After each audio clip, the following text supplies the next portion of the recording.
Встречайте, Александр Габышев, шаман, человек, который нас объединил!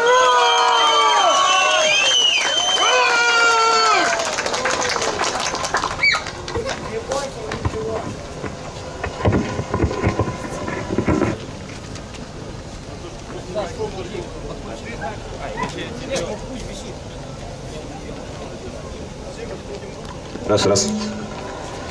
Да.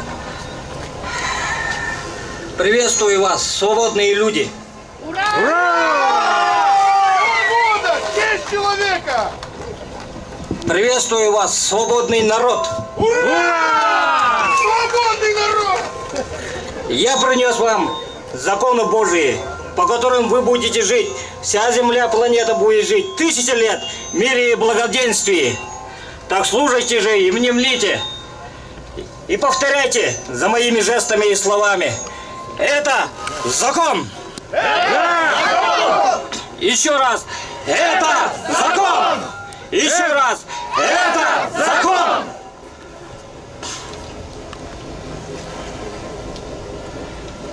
Народное собрание – это высшая власть на земле. Это закон.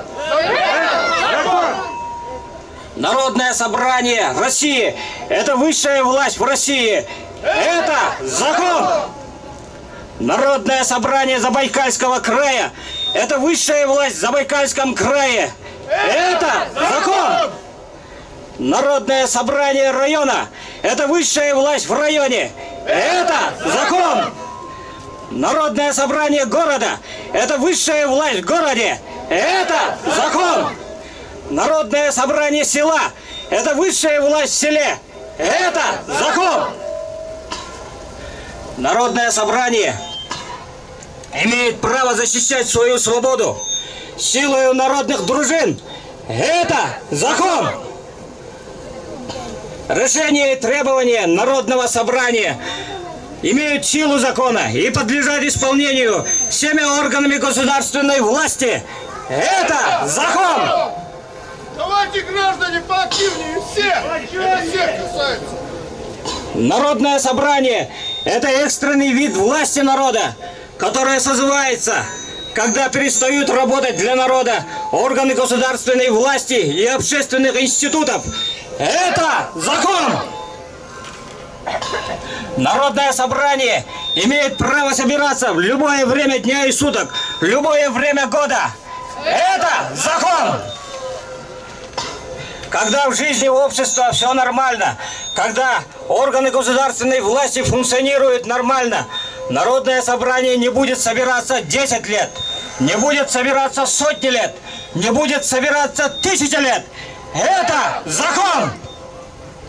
А теперь я вам оглашу требования Народного собрания Забайкальского края, которые я услышал и увидел на своем походе по Забайкальскому краю. Во-первых, это выборы. Провести досрочные выборы всех глав, всех уровней Забайкальского края, начиная с губернатора Забайкальского края и заканчивая главой села. Это закон. Во-вторых, налоговая реформа. Отменить все ненужные налоги, ущемляющие свободу народа. Уменьшить все высокие налоги, подавляющие развитие рынка. Это закон. В-третьих, земельная реформа.